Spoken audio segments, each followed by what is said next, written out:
Hi everyone, welcome to Aravali technologies. My సెల్ఫ్ కొంచెం Sreeja. So ఇవాళ వీడియోలో మనం బీకామ్ జనరల్ గురించి అయితే డిస్కస్ చేసేద్దాం. సో బీకామ్ జనరల్ చేయడానికి ఎలిజిబిలిటీ ఏముంటుంది, డ్యూరేషన్ అనేది ఎలా ఉంటుంది, ఎలాంటి సబ్జెక్ట్స్ ఉంటాయి, వన్స్ మనం బీకామ్ జనరల్ కంప్లీట్ అయిపోయాక ఎలాంటి జాబ్ రోల్స్ అనేవి ఉంటాయి, అండ్ మనకి హైయర్ స్టడీస్ ఏముంటాయి. సో ఇవన్నీ అయితే డిస్కస్ చేసేద్దాం. స్కిప్ చేయకుండా ఎండ్ వరకు అయితే చూసేయండి. సో మనకి బీకామ్ జనరల్ ఫస్ట్ వచ్చేసి మనకి బీకామ్ వచ్చేసి అయితే బ్యాచులర్ ఆఫ్ కామర్స్. సో మనకి బీకామ్ జనరల్ వచ్చేసి 3 years under graduated course. So దీని ఎగ్జామ్ ప్యాటర్న్ చూసుకుంటే అయితే మనకి సెమిస్టర్ వైజ్ గా అయితే ఉంటాయి. సో మనకి ఇయర్లీ 2 సెమిస్టర్స్ అనేవి ఉంటాయి. సో మనకి 3 years కాబట్టి టోటల్ గా 6 సెమిస్టర్స్ అనేటివి అయితే ఉంటాయి. సో మనము బీకామ్ జనరల్ చేయడానికి ఎలిజిబిలిటీ చూసుకుందాం. ఎలిజిబిలిటీ వచ్చేసి అయితే ఇంటర్మీడియట్ అనేది కంప్లీట్ అయిపోయి ఉండాలి. అండ్ మనకి ఇంటర్మీడియట్ అయితే 50% మార్క్స్ అనేటివి అయితే ఉండాలి.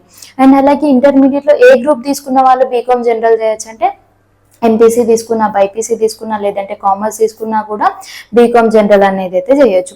అండ్ బీకామ్ జనరల్ చేయడానికి అడ్మిషన్ ప్రాసెస్ ఏముంటుంది, ఏమైనా ఎంట్రన్స్ టెస్ట్ ఉంటుందా అంటే సో మనకైతే ఎలాంటి ఎంట్రన్స్ టెస్ట్ అనేది అయితే ఉండదు. మనం డైరెక్ట్ గానే జాయిన్ అవ్వచ్చు. బట్ కొన్ని యూనివర్సిటీస్ లో జాయిన్ అవ్వాలి అనుకుంటే మాత్రం వాళ్ళు ఎంట్రన్స్ టెస్ట్ అనేది కండక్ట్ చేస్తుంటారు. దాంట్లో క్వాలిఫై అయితే మనం యూనివర్సిటీస్ లో అయితే జాయిన్ అవ్వచ్చు. అండ్ మనకి బీకామ్ జనరల్ లో ఎలాంటి సబ్జెక్ట్స్ అనేవి ఉంటాయి అని చూసేద్దాం. సో మనకి ఫినాన్స్ అకౌంటింగ్ ఉంటుంది, బిజినెస్ లా ఉంటుంది, బిజినెస్ ఎకనామిక్స్ ఉంటుంది, ఇన్కమ్ ట్యాక్స్ ఉంటుంది. సో ఇలాంటి సబ్జెక్ట్స్ అన్ని కూడా మనకి బీకామ్ జనరల్ లో అయితే ఉంటాయి.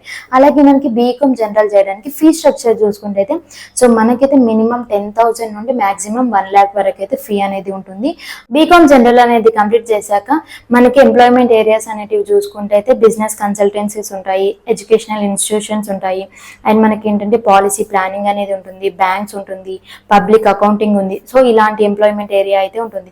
సో జాబ్ రోల్స్ అనేటివి చూసుకుంటే మనకైతే అకౌంటెంట్ ఉంటుంది, ఆడిటర్ ఉంటుంది, కంపెనీ సెక్రటరీ ఉంటుంది, కన్సల్టెంట్ ఉంటుంది, బిజినెస్ అనలిస్ట్ ఉంటుంది, ఫినాన్స్ ఆఫీసర్ ఉంటుంది, సేల్స్ అనలిస్ట్ ఉంటుంది, అలాగే మనకి జూనియర్ అనలిస్ట్ ఉంటుంది, ట్యాక్స్ అకౌంటెంట్ ఉంటుంది, స్టాక్ అకౌంటెంట్ ఉంటుంది.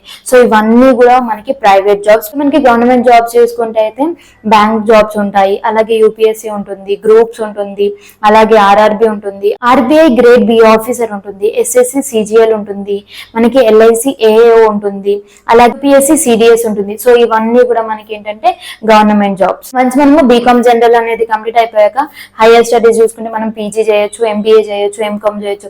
సో ఇవి వచ్చేసి ఏంటంటే మనకి హైయర్ స్టడీస్. సో ఇది వచ్చేసి మనకి బీకామ్ జనరల్ కోర్స్ యొక్క డీటెయిల్స్. సో దీంట్లో మీకు ఇంకేమైనా డౌట్స్ ఉంటే కామెంట్ బాక్స్ లో అయితే కామెంట్ చేయండి. And thank you for watching. Like చేయండి, షేర్ చేయండి, కామెంట్ చేయండి.